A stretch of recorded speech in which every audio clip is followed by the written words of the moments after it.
the future of radio and podcast. No limit to what we do.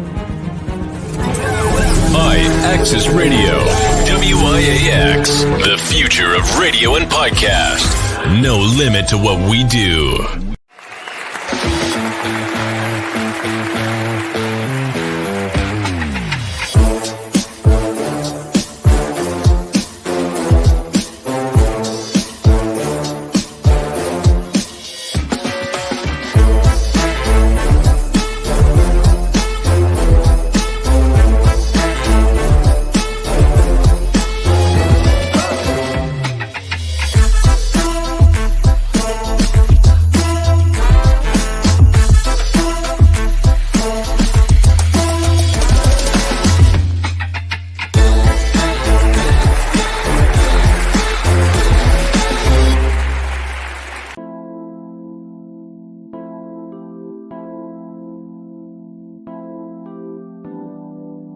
Phoenix, soul, clarity and connection through conversation. Phoenix, soul, clarity and connection through conversation.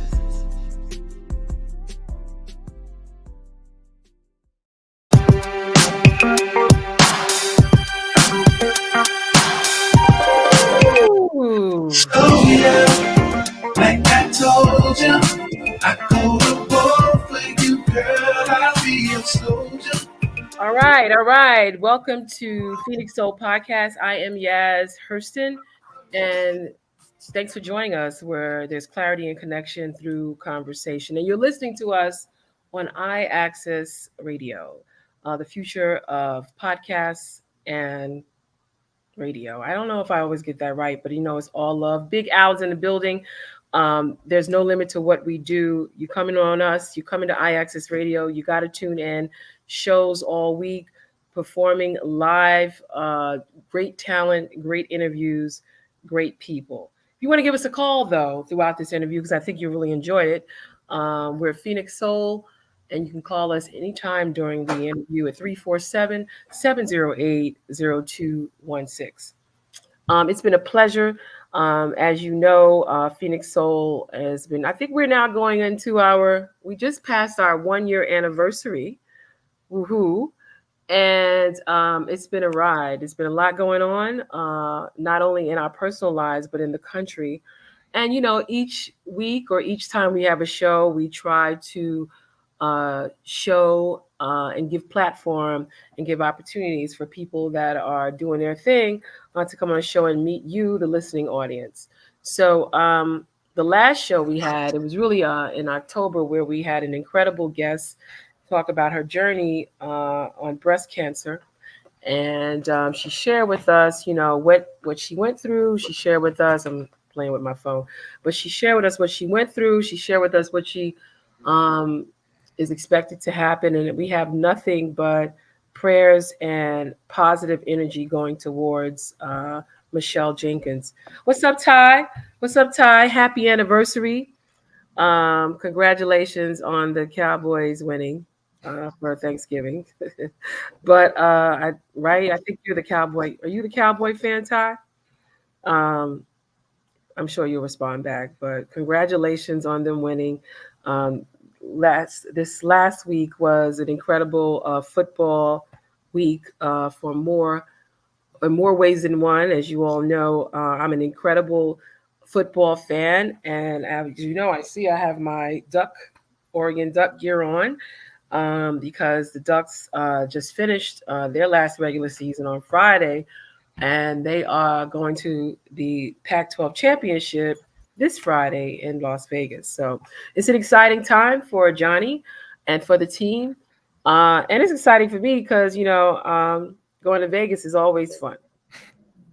That being said, speaking of, as you know, I'm an avid mom. I'm an avid supporter of sons, Black sons, Latino sons, white sons, doesn't matter, of just sons. But more importantly, grooming our young men, our boys into men. And so it's been giving me a great pleasure to witness the development of so many of young men in the country, the state, but specifically in the community where I live, which is in Harlem. And this guest that I'm bringing on, I want to say that I've done just that. I watch him. I remember when he was a baby, like literally like walking around as a newborn on his father's shoulder, and to see where who he has become today in 2023. I am just extremely proud. This young man has played a tremendous role in changing or creating the trajectory of the Harlem political landscape. He has played an incredible role of representing his family, his culture as a multi-generational Harlem um, resident and native, and he's just really a cool dude. So, without further ado, let me bring on to you the guest of this evening, an incredible young man, the wonderful Jordan Wright. Thank you. Thank you so much, Yasmin, for that wonderful introduction. I'm honored to be here. Happy to be here. Thank you so much for having me. I really appreciate it. Absolutely, Jordan. So, okay, so I'm not going to look at you as, oh, Jordan, because, you know, you got to get past that, right? Because I know Yeah. that's what happens when you're raised and you are known for somebody's child, then you have to become, you know, your own person. So before we go into you as a person, why don't we start off by talking a little bit about your family background, who you are, who made you who you are, because we give credit first to our elders, right? So everybody knows like the wonderful background that you have. So, yeah, once again, thank you so much for having me. I really appreciate it. To go into my background a little bit, where I come from, I have a wonderful mother. Her name is Susan Wright. Her father, I'm sorry, played in the band with Dizzy Gillespie back in the day. And he met my grandmother when he was playing at the Savoy Ballroom, which is not too far away from where I am right now. And he looked at my grandmother and said, I'm going to marry that woman one day. And that's how my mother came about. So very happy to announce that, talk about that, because my mother's history is kind of lost in the trajectory of my whole family. But I love my mother. I'm a mama's boy. I'm sure you're very familiar. So I just wanted to make sure that got told as well. My father. So what was your grandfather? Yeah. What are their names? Come on. Oh, sorry. My grandfather's name was Joseph Gales. My grandmother's name was Anna Gales. I have his saxophone that he played in that band in a bed underneath the bed right here. I played saxophone when I was in high school. So definitely my elders, as you eloquently stated, played a big part of my life. So I'm really happy to be able to talk about them any chance I get. So yeah, and then my mother, Susan Wright, also a titan in Harlem in her own right. She planned events at the Studio Museum in Harlem for 20 years. They're building a really beautiful building right on 125th Street. I hope everyone will get to go there once it is completed. I was raised a lot in the Studio Museum in Harlem on 125th Street, that general corridor, because across the street was where my father was working, Assemblyman Keith Wright, current county leader, former state assemblyman for the 70th district. His mother was a woman named Constance Wright. And a lot of time when I walk around Harlem, people will stop me in the street. And more often than not, they'll look at me and they'll say, your grandmother changed my life. Because my grandmother was the assistant principal at PS 197, the John B. Rushroom School. She was the assistant principal, the math supervisor. People will tell me from, Lenox Terrace, Riverton, Lincoln, that whole corridor, your grandmother changed my life. I wouldn't be right here right now if it wasn't for her. When she was alive, I'd take her to the bank. We'd be going to doctor's appointments. People would stop her and say, Miss Wright, thank you. So that always meant a lot to me. Yes. My grandfather, titan in his own right, Judge Bruce Wright, cut him loose Bruce, titan for the Eighth Amendment in this community. And as I talk to people, and I could go into any number of stories, but I'll just tell one about him and kind of how his impact is so worldly. My sociology professor in college came up to me one day and said, where are you from? I said, I'm from Harlem. What's your last name? Wright. Are you related to Judge Bruce Wright? I said, absolutely. She stopped everything. Whatever lesson plan she had that day, she scrapped it and just talked about my grandfather the whole time. Wow. It was crazy. And, this is in front of the whole class? In front of the entire class. Wow. Gave my grandfather 45 minutes. Wow. Okay. And so after that, that was just a moment when I was, my formative years. I was 20 years old thereabout. And, that was really important to me to understand that and make sure other people got to understand that too. It was really cool. So then my father, Assemblyman Keith Wright, known in this community, obviously, assemblyman for most of my life, I believe until I was 24 years old. Back and forth to Albany a lot of the time, but he was always present, always dead. So always meant a lot to me. I could go on about the stuff he did, Domestic Workers Bill of Rights, any number of, just great things that he did in the assembly that were going to impact Harlem and the state of New York for decades to come, 2 and 3 generations down the road. Mm-hmm. And I know you used to work with my father in many different capacities, so I remember you guys. I remember when I was just some background, when I was in college, I was at CCNY. I was an intern. My first intern job was with Assemblyman Keith Wright, and that was in 19-something, 1990 something. But when you was born, so it was around Absolutely. the time. No. I won't expose everything. Walk around with you on his shoulder, on his shoulder, Mm-hmm. and he'd have the blanket on his shoulder, and then he'd just walk around holding you all the time. And Lord have mercy, look what we got here from that. And and throughout the whole time period, we just watch you. We watch you in college, and we watch you when you came out. And I will say this, that it's refreshing, because sometimes in Harlem, and I would say many people who have public officials, we don't usually show our kids. We usually don't make our kids available. We don't usually let people meet them and see them as a person, and it's rare that we do that. I know that your dad and maybe David Patterson were benefits of that. They were that, right? Because their parents were, somewhat, they were, like you said, titans in the community. But the next generation, it's rare that you see those kids. I like to say that some of us are doing it more now than others. But when I saw your picture on your cover of the City and State, you were being honored. What were you being honored for? 40 under 40? Yeah, it was the 40 New York City's 40 under 40. I was incredibly honored to grace the cover of that magazine. Thank you, City and State. All those folks over there meant a lot to me. I had never been in a photo shoot before, so they is that right? You've never been in a photo shoot? Never been in a real photo shoot. The photographer, pose, Vogue, the whole nine. I was in it, and then I was uncomfortable at first, but then I got it together, and I think the picture came out really nicely. So, but I'm honored to grace the cover of that. That really meant a lot to me. Yeah, we're gonna try to get that picture up before the end of this conversation so people see. But everybody saw it.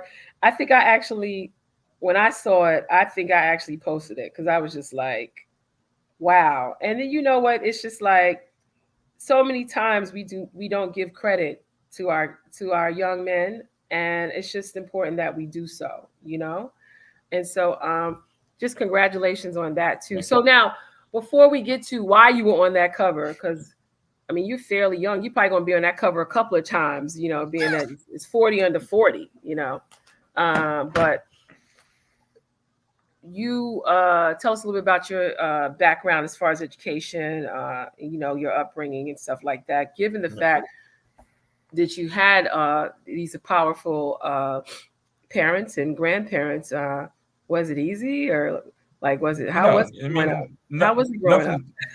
Nothing's ever easy. You know how that goes. But I can share with you that I really consider myself, Yasmin, a child of the city of New York. I went to upper school, middle school, lower and middle school on the Upper West Side, and then I went to high school downtown. Spent a lot of time on the East Side, a lot of friends over there, and obviously grew up, born and raised in Harlem. My parents did a very good job of, no matter where I went to school, my extracurricular activities were largely in Harlem. Big shout out to the Harlem Little League, Harlem Junior Tennis Program. Big part of my upbringing, meeting kids from the neighborhood. No matter where I was going to school, I always was around kids from Harlem during the summers and even after school. was always really important to me. Mhm. So yeah, I really have moved around the city my entire life. Late nights, early mornings. Moving around with my dad, my grandfather around the community. I remember my older brother. Shout out my older brother Jared. Whenever Shout out to he would Jared. shout out to Jared, we love Jared. Love Jared. Yep. Jared, when Jared would be in the Harlem Little League and the Harlem Junior Tennis Program, keep it in the family. I did the same things he did growing up. I remember sitting there with my parents, my grandparents, and people would always stop us and come and chat, say hi, all that kind of stuff. And it always, I was always listening. Our youth, they're always listening. So keep an eye. Always remember that everyone's always listening. Everybody's always listening. That's I was always listening to how my grandfather and my father talked to people, my mother, everyone, and there was always seeing the humanity in people. And that's something that was always very important to me, seeing the humanity in people, what they were going through. But also on top of that, campaigns. I'm the third generation of campaigns in my family. Again, we'll get to that later, but talking to people, learning how to convince someone to vote for you if they weren't going to vote for you, or if they weren't going to vote at all, getting them to have faith in the system. And, it's again, something I'll get into later, but that's something that meant a lot to me in the whole process. But, growing up in this community meant a lot to me. And then for college, I attended Syracuse University, which is a really important moment for me. That was, really great to be able to go there. Shout out to San Penn Seal, really Black Syracuse, Harlem family, tennis, Harlem Junior Tennis, all that stuff. Really helped me out later in life. One story I'll tell, just kind of to give a... Yeah, go ahead. Yeah. Just to give just to Harlem, how deep it runs and everything like that. I was in college. I went abroad. I went to London. My grandfather, Bruce Wright, spent a lot of time in Paris. So when I went to London, I told my grandmother, hey, I want to go away.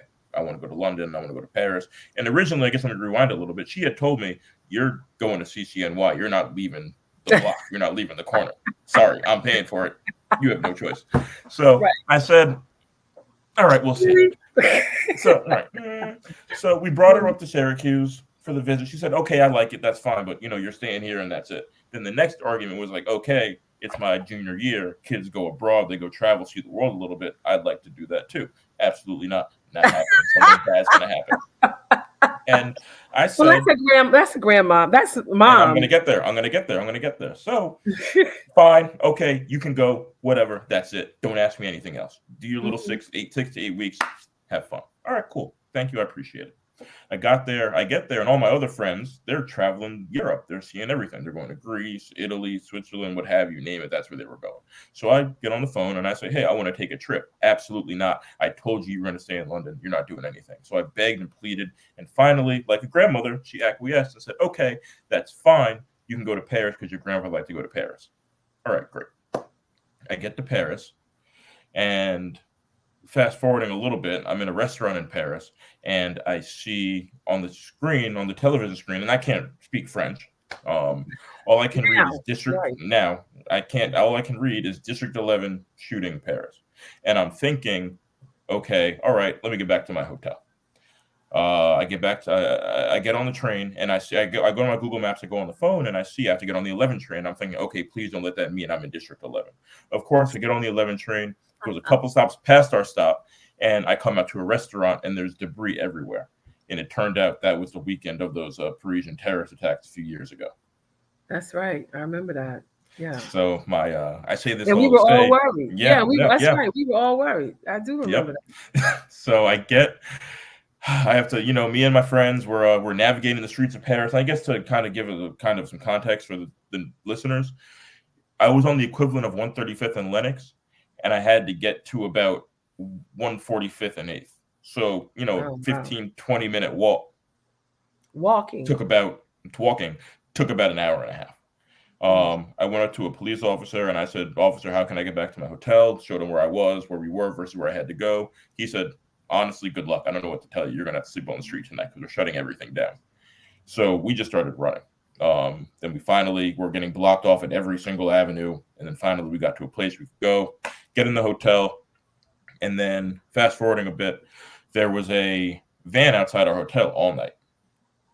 And I didn't know what was going on. I just kind of slept through it, decided to wait it out the whole trip before I told my parents, because my mother had said, I don't want to hear another word from you until you get back to London. I don't want to know. Don't tell me. I'm good being a mom.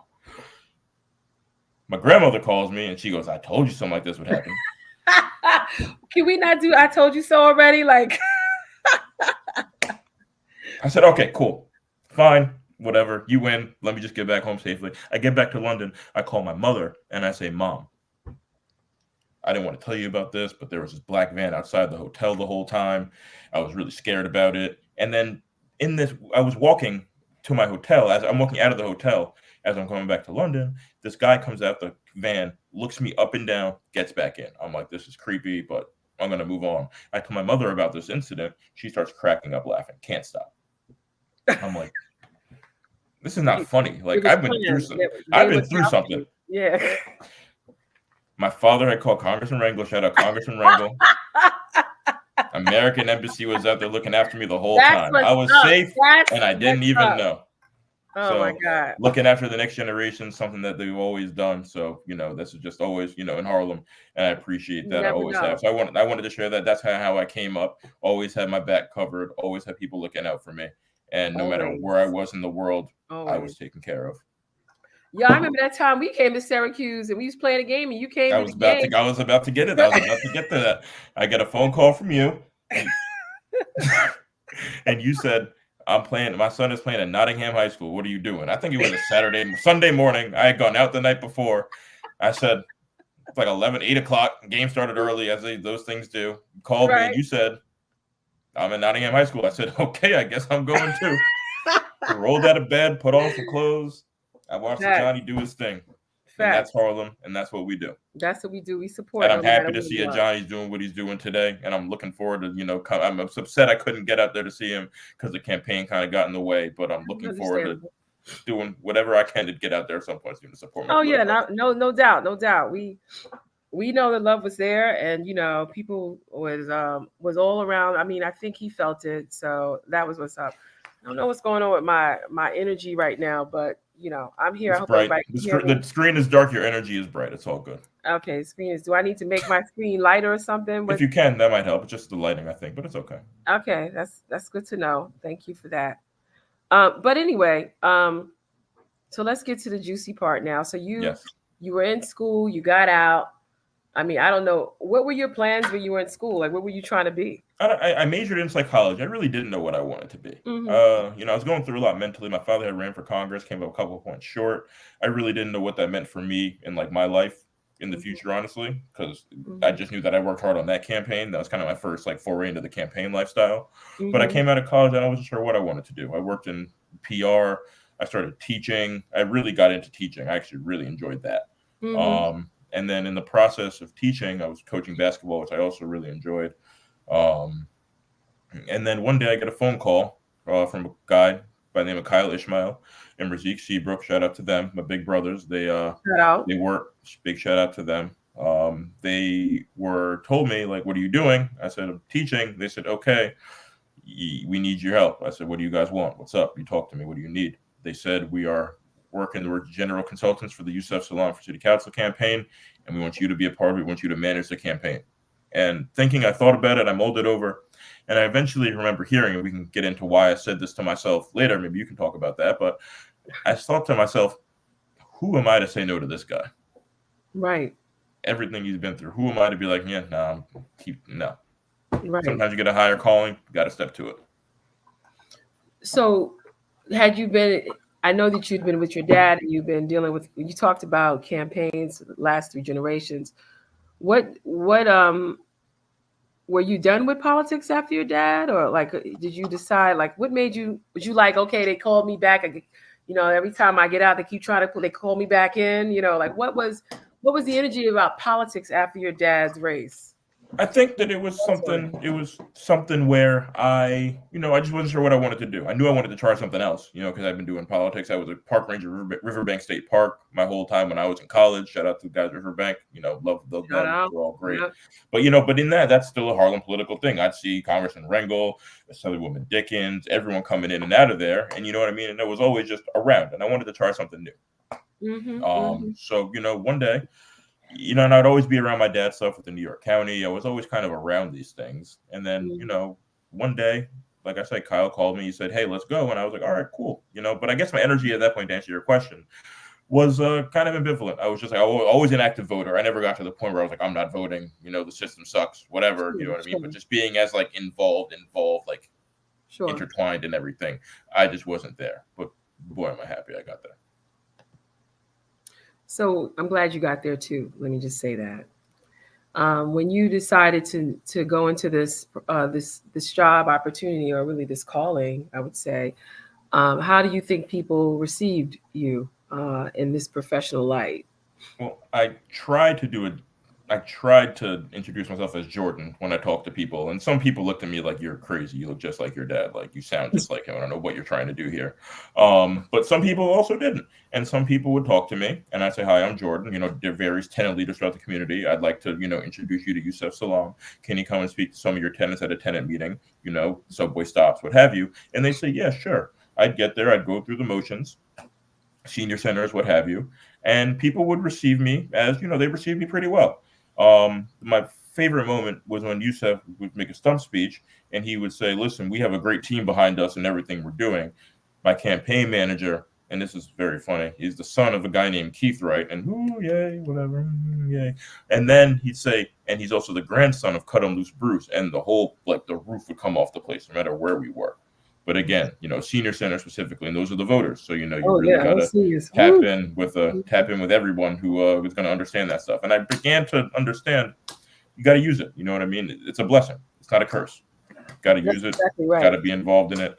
And I'm happy to be a part of this, this legacy, this generation. But again, to answer your question, people were very receptive of me. And even when things came out, different articles that said who I was, what I was doing, cat got out of the bag, for lack of a better phrase, people were very receptive, or people were much harder on me. There was really kind of a scale. Really?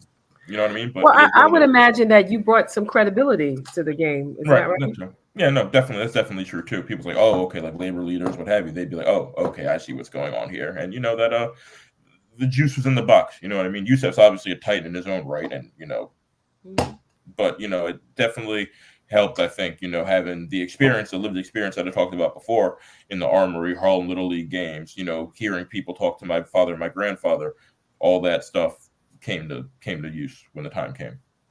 So tell us a little bit about the background, or what does it mean to be a campaign manager? Is it just having the name, or what credentials or requirements? And then what were your responsibilities? Wake up every day, have a couple team meetings. Yusef, team members, Michael Lang, our field director, excellent at his job. Shout out Mike Lang, really good, really understands the whole spectrum of New York City politics. Great guy. Kyle Ishmael, Razik Seabrook, shout out Wilma Brown Phillips, William Allen. The whole team, was really, really involved. See Virginia Field, shout out to her as well. Everyone would be on meetings talking about different things, going through, everything that we needed to talk about during the day. So like I said, you wake up, have a team meeting, talk about who we were going to meet with that day, and you really got to target different voters, different areas. This is where Michael would tell me, okay, we have to go find people here because this is where they vote. I go find the people, talk to the tenant leader, talk to whoever the person was in that area, and we make it happen from there. So was there a strategy created initially, or was it just blind? The strategy was just to get the story out there, get people to understand who Yusef was. He was in the community and he was running for office. If you didn't know Yusef's face, if you didn't know his name, you definitely knew his story. You knew who he was, what he had gone through. So it's just about exposing that to people. Shout out to our comms director, Eric Koch. Again, another guy excellent at his job. He did a great job of getting Yusef, all over the media. There was a certain point where if you owned a television, you saw Yusef on it. There was you can confirm or deny that. Right. There was a lot of things that happened. I mean, I'm not going to say you were fortunate, but there was a lot of news that broke during the time of his campaign that you really one would probably pay $1 million for that type of more. Honestly, there was a picture of Yusef in the New York Times, this big article, section A5. I'll never forget it. It was gorgeous. Like you said, stuff you can't pay for. Like you can't. But you see that, you're like, wow, you can't go against that because that's just given to you. People spend millions of dollars in media campaigns, and you pretty much had an opportunity to take advantage of what was happening in the news for Yusuf. That had to be incredible. What was you guys' reactions? Was there a strategy around that, or was it planned? Well, yeah. Again, shout out to Eric. He's very on it. When we knew the Trump indictment was going to come out, we were going to put a statement out right away. Capitalize. Don't get lost in the sauce. Be the sauce. That's kind of what we were trying to do. So, put out the statement right away. Karma. Boom. After that, just lined up. It was really great. Joy Reid, Chris Hayes, the whole nine. It was really awesome experience to go to MSNBC, CNN, all these places with Yusuf, understand how the media works, understand how to talk to the media. I learned a lot just watching Yusuf talking to the press. It was really awesome for me to be able to see that. What did you learn? I learned that, you got to be able to talk about anything, no matter what it is. And your lived experience is just that. It's your experience. You have it. Use it to the fullest extent you can. Yusuf obviously has an incredible lived experience, he's an exonerated member of the Central Park Five. You can't teach what he's been through. No one would ever ask to go through what he's been through, but he hasn't let it slow him down. Shameless plug. He's better, not bitter for his experience. The title of his book. He is awesome. You know what I mean? He's never let anything get in his way or really discourage him. And I think that is really awesome. And I learned that, you can't let, one thing stop you. Life goes on. You really got to continue to live. You can, and you got to reach back and pull something out. You got to be able to, do just that and use it and make sure everyone understands what you're saying and you're very clear about it. So there's a period in campaigns. Well, there's I think campaigns are breaking down into certain areas or certain quarters, right? And so there's a preliminary. Maybe you can elaborate a little bit more on it. Mm-hmm. But if you could talk about the different stages of your campaign, was there ever a time when you just knew you had it in the bag, or was there moments that you just continued? How did you respond in each stage of your campaign? So in the beginning, we did I guess it was about surveying who we were going to hire, stuff like that. So we did interviews, developed the team. And then it got to a point where it was okay, well, now we're going to announce the campaign. Even though it was kind of fake announced 9,000 different times by 15 different people, we wanted to do it in our own regard, do it on our own accord. So we did an announcement at the old Harlem YMCA, around, I forget the exact address, but on 135th Street, across the street from the Fred Sam Club. Shout out to the Fred Sam Democratic Club family, instrumental in getting this done as well. You got a lot of shout outs, huh? No, yeah, I got a lot of. Listen, I did not do this on my own. You did not do this alone. That's what's incredible about you. Did not do this alone, mm-hmm. And I would never act like I did. So we, excuse me, we did an announcement. A lot of media there, a lot of press there. That was great. And then from there, I remember it kind of was a slow build. People either wanted to talk to Yusuf or they didn't want to talk to Yusuf. And if you didn't want to talk to Yusuf, that's fine. I'm not going to stop you, but I'm going to go around you to get to your people. You know what I mean? It is what it is, because your people, they're going to hear his story and they're going to feel something. Good, bad, or indifferent. It is what it is. So I guess the next step was just, targeting voters, talking to voters, getting Yusuf in front of people, getting in front of the right people, making sure people knew who he was, understood his story. So train station, 7 o'clock before people went to work. Train stop in the evening when people came back from work. That 135th Street train station, that 2-3, that was our best friend. That's a very high voter population. So he stood outside the train for people's train stops. You standing outside the train, handing out lit, saying hi, touching, meeting people. Why talking is it to people, pressing the flesh? Why is it important to press the flesh in this type of process? It's really important to be in front of people, show people that you're not a robot. You're not just some guy behind a big screen. You're a human. You're a person. You're there to listen. End of the day. So senior centers, subway stops, shaking hands, talking to people, letting people know you're there. Mail is also very important. You want to talk to each voter about 7 times. That's really kind of what, something you want to do. Yeah, people got to see you 7 times. You know what I mean? That's the kind of the number. People see you 7 times and they'll register. Oh, you're running. I see your name on the ballot. Check. There we go. That's important to say. People don't realize. They think if you just, I was there one time, that was it.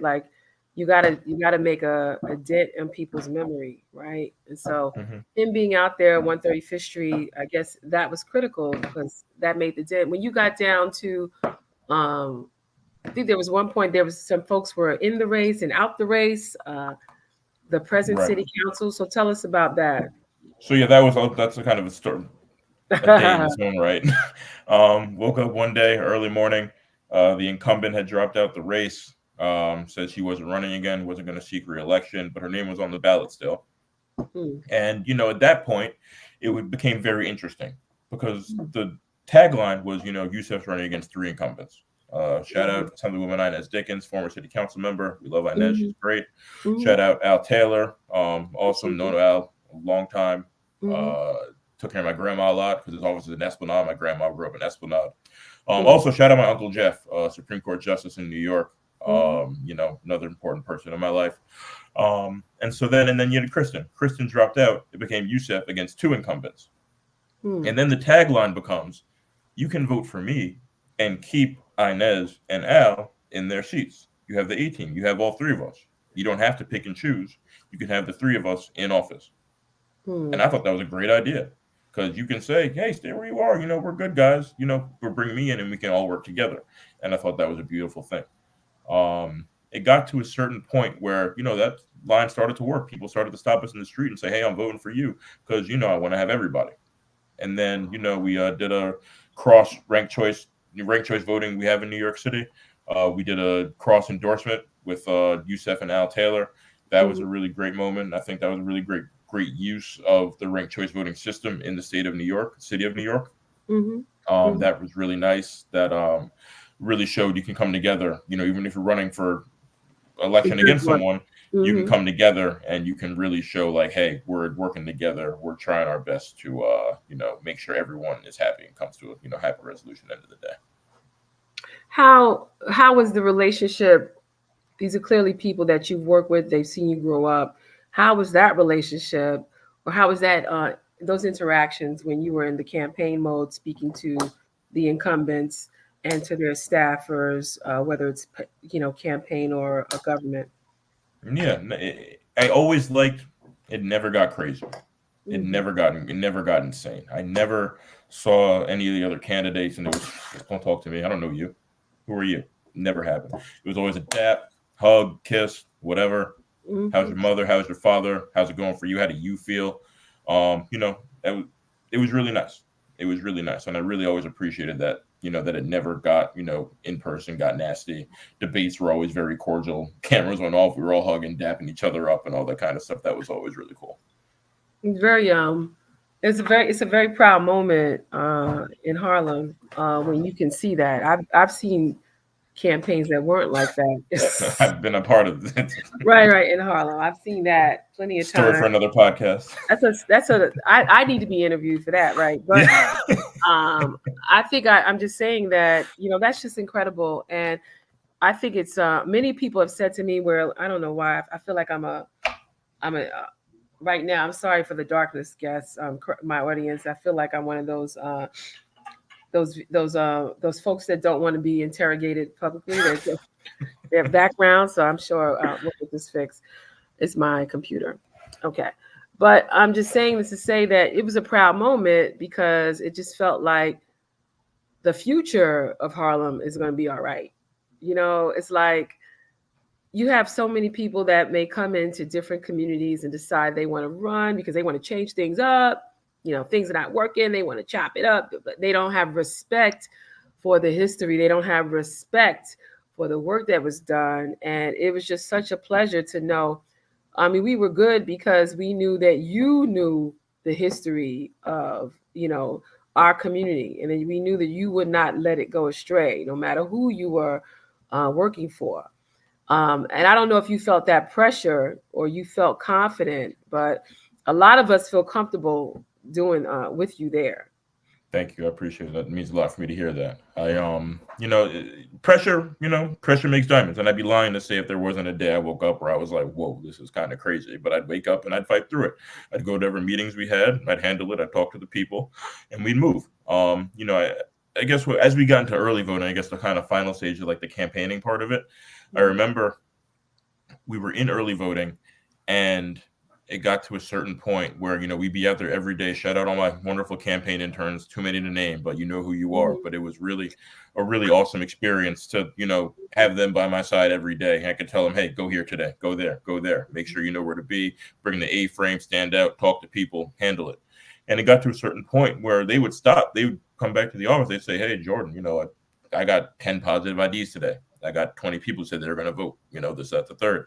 And it got to a point where I'd be walking around with Yusef, and everyone who came to talk to us said, hey, I voted and I voted for you. Hey, I voted and I voted for you.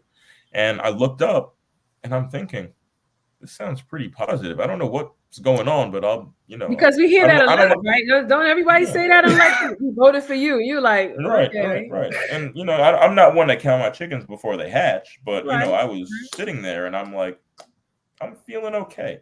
I wasn't feeling overly stressed out, but, obviously the day before election day, I didn't sleep. I went into that whole night and just kind of thinking of stuff. And then the evening hits. And this is a really incredible story. We're sitting on the corner of 136th Street and Lenox Avenue, in front of that, the PS, the pole side over there. 134th Street, I'm sorry. And 9 o'clock hits. Our field director, Michael Lang, he's pressing refresh on the Board of Elections website. Refresh. A bunch of the group is at Harlem Tavern already for our evening, for our election night, for Fred Sam's election night party. Michael Lang's refreshing. I'm kind of sitting there with bated breath. I don't know what's going to happen. Eventually, Michael reads off the total. Whatever it was very defiant. It was very much like decisive, I should say. Razik Seabrook had 2 phones in his hand. He threw them in the air and he started running just in pure joy. He said, Jordy, run after me. So I ran after him because, if you know Razik, you got to keep someone on him because he might end up, who knows. So I ran with him. Then we just hugged each other. We just cried, just embraced each other. Took a lot of hard work. End of the day, there was still work to be done. So I went back into the club. I'm, tears of joy. I'm getting stuff together. My mom calls. She goes, where are you? I said, I'm in the office still. She goes, okay, just get to Harlem Tavern right now. So I show up to Harlem Tavern. That was an incredible feeling, walking in there with all the supporters, people who, showed us love the entire time. They were all there. I looked up. Next thing I know, every news camera in the world is there.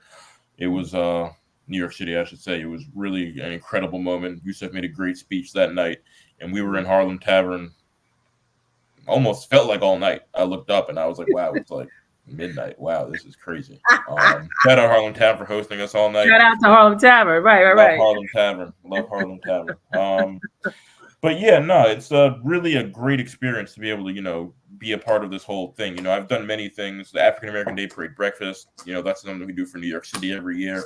That's really nice. And it's really cool to be able to bring all these connections at once, in this office with Yusef as he continues on this journey. I think it's really cool that he's here where he is right now. And, he's got really bright future. I think he's going to do really well in the council. And I think that it's not just this win wasn't just for Harlem, wasn't for New York City, it was for the whole country. Given, Yusef stands where he stands, the former president of the United States, what he said about him back in the day when he was going through his ordeal.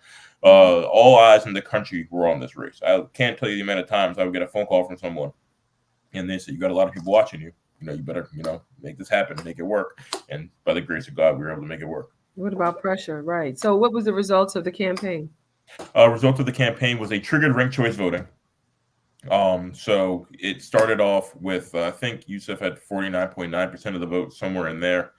And then thereafter, it was, Inez Dickens, Al Taylor, Chris Richardson Jordan.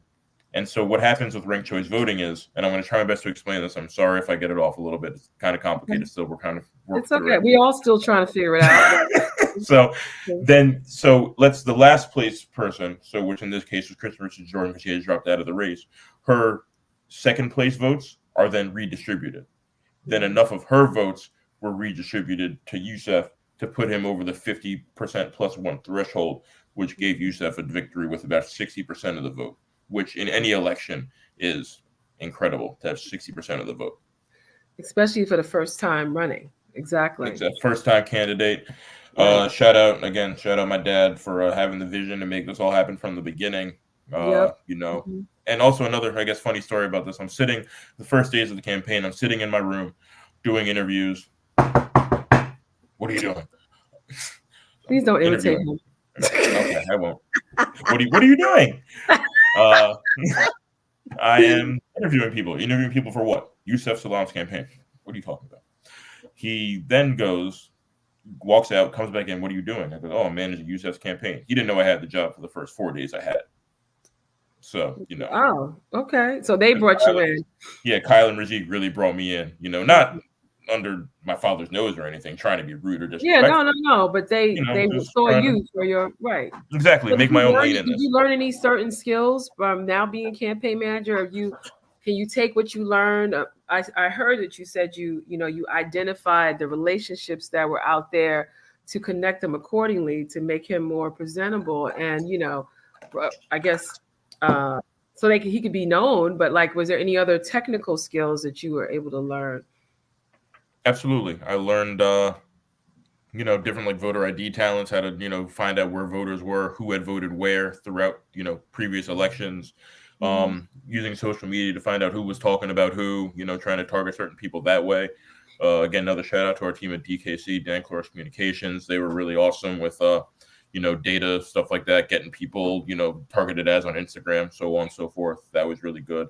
People just really got to understand, who Yusef was through a number of different initiatives, through different technical skills that, I learned.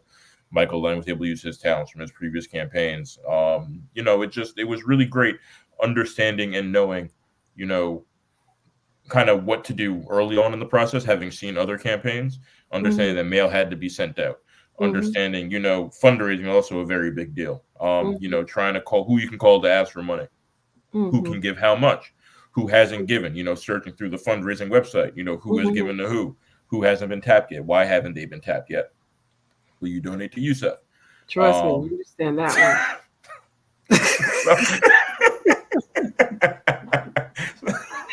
No, but that's important. That's important. Yeah, because campaigns cost money. Campaigns cost money, and you got to know who to talk. And I love Assemblywoman Woman Dickens. She's one hell of a fundraiser. You know what I mean? We had to go through a bunch of different ways, different connections to kind of raise money. The New York City campaign finance system, immensely helpful in, getting us our money, with them, but that's good. You did you used matching funds. That was good. Exactly. No, exactly. That really, helped us get to a certain point. But our money came from many different places. New York City obviously helped out a lot, but Yusef would appear on national television and people would understand his message from across the country, and they would start getting involved. And it was really cool. The amount of emails exchanges that I had with people from across the country, even the world. They didn't give any money from around the world, but they wanted to let us know that they given their support in other ways through prayer and what, so on and so forth. But all across the country, people really wanted to get involved. And, and even I would post on my Instagram, I'm doing this is what we have going on. And people from my network who don't know anything about New York City politics, they would give money. Well, they would be supportive. They would hop on the phone. Phone banking is also a very important operation.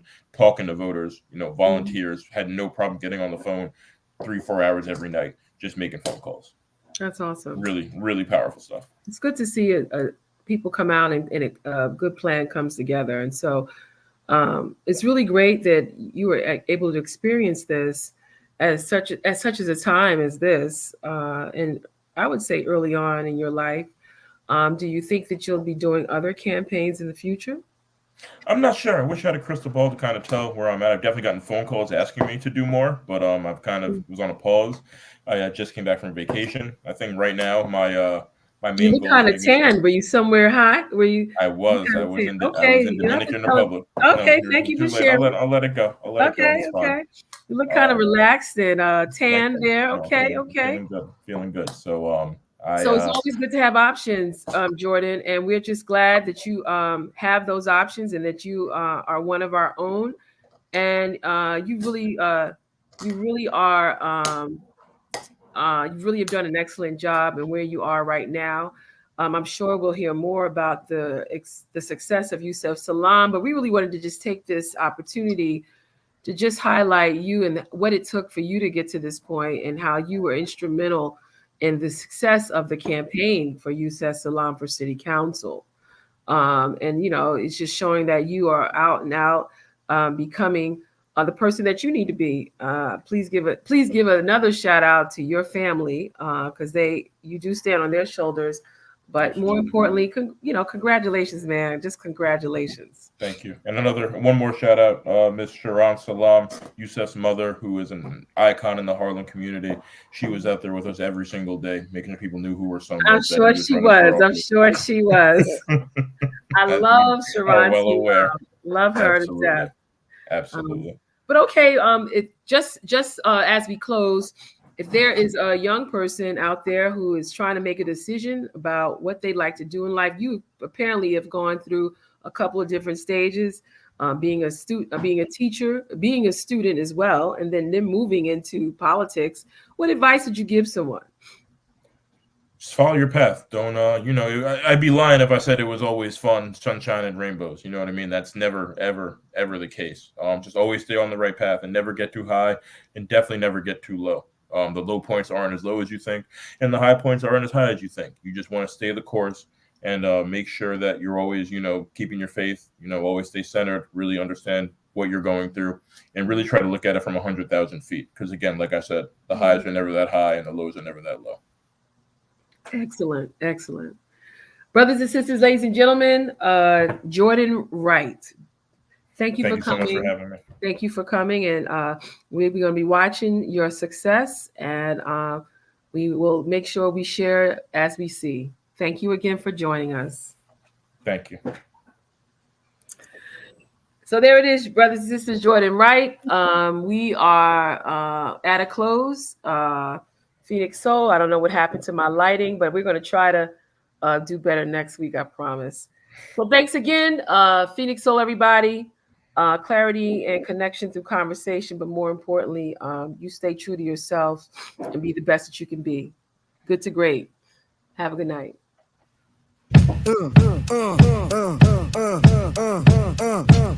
Check the vibe.